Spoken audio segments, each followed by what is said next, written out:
Hello students, क्या हाल चाल सबके। आज के इस लेक्चर में हम लोग डिस्कस करेंगे कि नेस्टेड इफ एल्स क्या होता है। इसके पहले के लेक्चर में हम लोगों ने इफ एल्स स्ट्रक्चर के बारे में पढ़ा था और उसके बाद हम लोगों ने इफ एल्स स्ट्रक्चर पर एक बेस्ड प्रोग्राम पढ़ा जिसमें हम लोगों ने ऑड और इवन नंबर को फाइंड करने का प्रोग्राम बनाया था। आज का जो लेक्चर होगा, अब तक हम लोगों ने सिंपल इफ एल्स पढ़ा था, आज हम पढ़ेंगे कि नेस्टेड इफ एल्स क्या होता है, या जिसको लोग बोलते हैं कि नेस्टिंग ऑफ इफ एल्स। तो ये क्या चीज़ है और अगर हम लोग किसी भी इफ एल्स की नेस्टिंग करते हैं तो उसका सिंटैक्स किस तरीके का होता है, इस चीज़ को हम समझने का प्रयास करेंगे। तो सिंपली यहाँ पर एक चीज़ लिखी गई है बोर्ड पर, जिसे हम लोग पढ़ करके समझेंगे और उसी बेसिस पे अपना सिंटैक्स तैयार करेंगे। तो यहाँ क्या लिखा हुआ है, पढ़ते हैं। देखिए यहाँ लिखा हुआ we can have if else statement in the if part और द एल्स पार्ट। इसका मतलब है कि अगर हम लोग किसी इफ एल्स को, कोई इफ एल्स है वो किसी दूसरे इफ एल्स के अंदर है, जैसे मान लीजिए एक इफ एल्स है, एक इफ एल्स का स्टेटमेंट है वो किसी दूसरे इफ में है या किसी दूसरे एल्स में है, तो इसको बोला जाता है नेस्टेड इफ एल्स। इस चीज़ को हम सिंटैक्स से समझेंगे तो वो ज़्यादा आसानी होगी। एक बार हम फिर से पढ़ेंगे, we can have, if we can have if else statement. हमारा इफ एल्स स्टेटमेंट कहाँ पर हो, in the if part, in the if part और इन द एल्स पार्ट। इसका मतलब अगर हमारा कोई ऐसा इफ एल्स है, ऐसा कोई इफ एल्स स्टेटमेंट है जो किसी इफ के अंदर है या किसी एल्स के अंदर है, एक पूरा का पूरा इफ एल्स स्टेटमेंट किसी दूसरे इफ के अंदर हो या किसी दूसरे एल्स के अंदर हो, तो ऐसे स्ट्रक्चर को हम लोग इफ एल्स स्टेटमेंट बोलते हैं, वो भी नेस्टेड इफ एल्स। तो नेस्टेड इफ एल्स का कुछ सिंटैक्स किस तरीके का होगा, इसको ध्यान से देखिएगा। जैसे कि एग्जांपल के तौर पर हम लेते हैं, यहाँ पर एग्जांपल हमारा होगा कुछ इस तरीके का, हमारा सिंटैक्स होगा। जैसे यहाँ पर कोई इफ स्टेटमेंट है, इफ स्टेटमेंट के बाद यहाँ पर कोई एक्सप्रेशन होगा और इस एक्सप्रेशन की जगह पर कोई ना कोई कंडीशन होगी।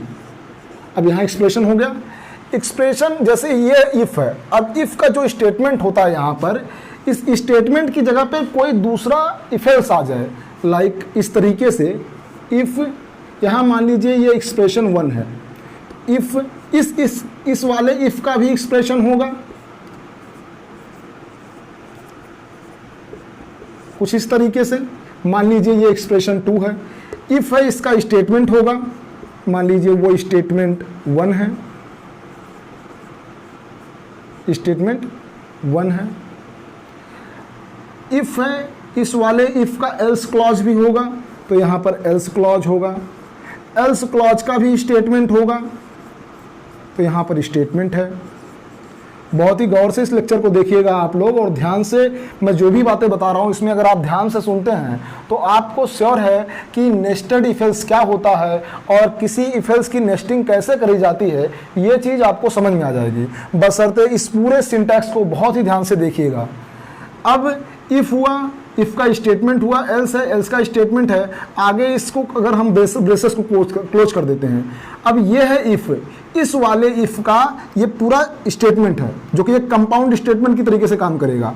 अब इस इफ का एल्स पार्ट होगा, यहाँ पे एल्स पार्ट। अब इस इफ के एल्स पार्ट में एक नया इफ एल्स हो सकता है, जैसे कि यहाँ पर भी एक दूसरा इफ एल्स हो सकता है। ये इफ है, इस वाले इस इफ का एक्सप्रेशन भी होगा, एक्सप्रेशन भी होगा। मान लीजिए वो एक्सप्रेशन 3 है। अब ये इफ एल्स के अंदर इफ है, एल्स के अंदर इफ है और इस इफ का एक स्टेटमेंट होगा।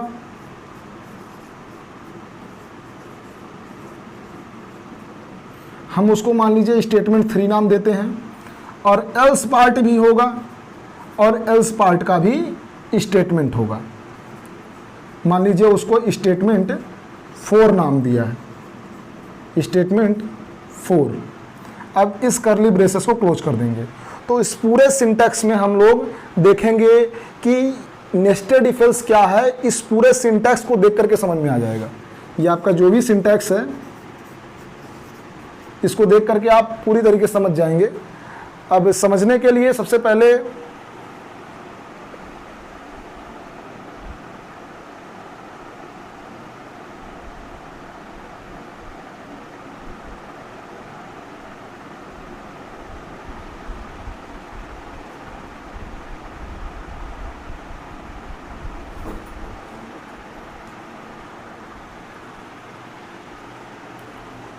तो अब हम इसको समझना शुरू करेंगे।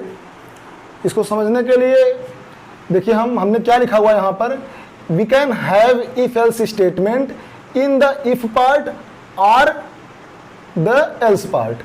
तो यहाँ पर इफ के अंदर एक दूसरा इफ एल्स है। आप देखिए ये इफ है, इस इफ का ये एक्सप्रेशन 1 है जो कि एक कंडीशन होगा। उसके बाद इस इफ के अंदर जहां स्टेटमेंट होता है, कंपाउंड स्टेटमेंट या सिंपल स्टेटमेंट होता है, वहां पर एक दूसरा इफ एल्स है और इफ का, इस वाले इफ का एक्सप्रेशन 2 जो कि एक कंडीशन होगा, उसका स्टेटमेंट है। उसके बाद इस वाले एल्स का स्टेटमेंट है। तो अगर आप बात करें ये जो बाहर सबसे एक्सटर्नल इफ है, इस वाले इफ का जो स्टेटमेंट होगा ये पूरा का पूरा ब्लॉक होगा। इस इफ का जो एल्स क्लॉज है वो नीचे दिया गया है और एल्स क्लॉज का जो स्टेटमेंट है वो ये पूरा का पूरा ब्लॉक ही उसका स्टेटमेंट है। इस ब्लॉक में एक नया इफ एल्स है। आप देख सकते हैं इस इफ के अंदर एक इफ एल्स है। अगर ये कंडीशन ट्रू होगी और ये कंडीशन भी ट्रू होगी तो स्टेटमेंट 1 एग्जीक्यूट होगा। अगर ये वाली कंडीशन ट्रू होती है लेकिन ये वाली कंडीशन ट्रू नहीं होती तो ये वाला स्टेटमेंट एग्जीक्यूट होगा, ये नहीं होगा, ये पूरा एल्स क्लॉज एग्जीक्यूट नहीं होगा। समझने का प्रयास करिएगा इस चीज को, ये थोड़ा सा कॉम्प्लिकेटेड हो सकता है आपके लिए। अब जैसे कि अगर ये वाला इफ है, ये एक्सप्रेशन ट्रू नहीं होता है तो हम एल्स क्लॉज में जाते हैं। एल्स क्लॉज में आने के बाद हम फिर चेक करेंगे कि क्या एक्सप्रेशन 3 ट्रू है या नहीं।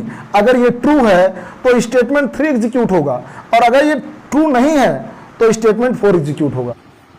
इस चीज को दोबारा से समझने का प्रयास करिएगा कि ये फिर से मैं एक बार बता रहा हूँ आपको, गौर से सुनिएगा कि इफ के बाद जो एक्सप्रेशन लिखा हुआ है ये कोई ना कोई कंडीशन होगी। अगर ये कंडीशन ट्रू होगा तो प्रोग्राम का कंट्रोल इन ब्रेसेस के भीतर आएगा। ये जो आप ब्रेसेस देख रहे हैं इसके अंदर प्रोग्राम का कंट्रोल आएगा। अगर ये एक्सप्रेशन की वैल्यू ट्रू होती है तो प्रोग्राम का कंट्रोल इन ब्रेसेस के अंदर आता है।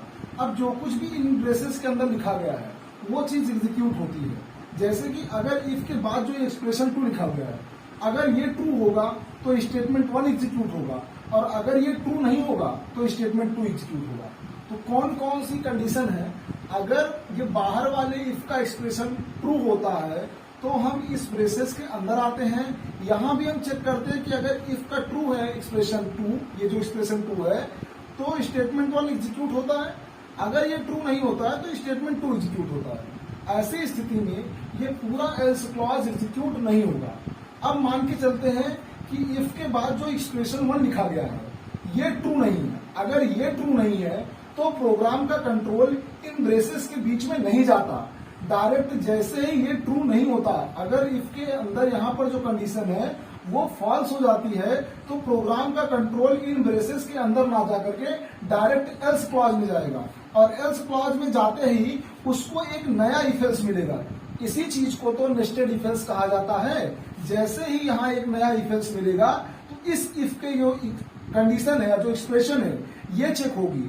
अगर एक्सप्रेशन 3 की वैल्यू ट्रू मिलती है तो स्टेटमेंट 3 एग्जीक्यूट होगा। अगर एक्सप्रेशन 3 की वैल्यू ट्रू नहीं मिलती है तो स्टेटमेंट 4 एग्जीक्यूट होगा। तो ये जो पूरा एग्जीक्यूशन का प्रोसेस है वो टोटली हम लोगों ने जो इससे पहले पढ़ा हुआ है इफ एल्स स्टेटमेंट सेम वैसा ही है। बस जिसको इफ और एल्स स्टेटमेंट का एग्जीक्यूशन मालूम होगा उसको बड़े ही आसानी से नेस्टेड इफ एल्स का कॉन्सेप्ट समझ में आ जाएगा। इसमें कुछ भी नहीं होता, बस इसमें ऐसा क्या है कि एक इफ के अंदर दूसरा इफ एल्स होता है या दूसरे एल्स के अंदर एक नया इफ एल्स होता है। बस यही कॉन्सेप्ट है। इस सिंटैक्स पर बेस्ड एक प्रोग्राम है जिसमें हम लोग 3 नंबर्स को इनपुट करेंगे और उन तीनों नंबर्स में कौन सबसे बड़ा नंबर है, कौन बिगेस्ट नंबर है, इस बात को फाइंड करने का प्रोग्राम हम लोग बनाएंगे। कल के लेक्चर में जो मैं जस्ट इसके बाद जो भी लेक्चर होगा उसमें मैं उसी प्रोग्राम को डिस्कस करूंगा जहां पर हम 3 इंटीजर टाइप के 3 नंबर इनपुट के तौर पर लेंगे और हम ये चेक करेंगे कि उनमें से कौन सा सबसे बड़ा नंबर है। वो जो प्रोग्राम बनेगा वो इसी सिंटैक्स के बेस पर बनेगा, जैसा ये सिंटैक्स है। तो मेरी आप लोगों को ये सजेशन है कि इस पूरे सिंटैक्स को आप अपने कॉपी में, अपने नोटबुक में नोट करके रखिए। जब हम नेक्स्ट लेक्चर में 3 नंबर्स में से सबसे बड़े नंबर को फाइंड करने का प्रोग्राम बनाएंगे, तो आप जब मैं प्रोग्राम बोर्ड पर लिखूं उस दौरान आप इसी सिंटैक्स को अपने सामने रखिएगा और आप सिंटैक्स से कंपेयर करिएगा। जैसे जैसे ये सिंटैक्स है सेम उसी तरीके से वो प्रोग्राम डेवलप होगा, और उस प्रोग्राम को और इस सिंटैक्स से कंपेयर करके जब आप पढ़ेंगे तो हमको और भी ज्यादा अच्छे तरीके से ये पता लगेगा कि ये नेस्टेड इफ एल्स क्या है। आज की डेट में और आज के दिन हम लोगों ने बस इतना जाना है कि नेस्टेड इफ एल्स क्या है, एक ऐसा इफ एल्स जिसमें एक इफ के या किसी एल्स के अंदर दूसरा इफ एल्स हो। जैसे यहाँ एक इफ के अंदर देखिए दूसरा इफ एल्स है, या एल्स के अंदर दूसरा इफ एल्स है। एक बार फिर से ध्यान से सुनिए, यहाँ पर इफ के अंदर एक इफ एल्स है, उसके बाद एल्स के अंदर भी एक इफ एल्स है। इसी चीज को नेस्टेड इफ एल्स कहा जाता है। इट मीन्स इफ एल्स के अंदर इफ एल्स। तो आज का लेक्चर हम लोग यही समाप्त करेंगे, और कल के लेक्चर में हम लोग 3 नंबर्स में से सबसे बड़े नंबर को फाइंड करने का प्रोग्राम बनाएंगे, और वो program nested if else concept पर बेस्ड होगा। और जो ये सिंटैक्स लिखा हुआ है, इसी सिंटैक्स को बेस मान करके वो प्रोग्राम डेवलप किया जाएगा। दोनों को कंपेयर करके पढ़िएगा, आपको काफी अच्छे तरीके से समझ में आएगा। ये वीडियो देखने के लिए आपका बहुत बहुत धन्यवाद। और आप लोगों से एक रिक्वेस्ट है, जब भी आप इस वीडियो को पूरा देख लें तो जो वीडियो का लिंक है वो अपने मित्रों तक, अपने दोस्तों तक जरूर शेयर करिएगा, ताकि उनको भी इस वीडियो का पूरा लाभ मिल सके। और आपके जो भी दोस्त हैं या जिनको भी आपकी जान पहचान है उनसे भी कहिएगा कि प्लीज चैनल को सब्सक्राइब करें। इस चैनल पर सी प्रोग्रामिंग और कंप्यूटर साइंस से रिलेटेड और भी वीडियोज आपको आगे देखने को मिलती रहेंगी।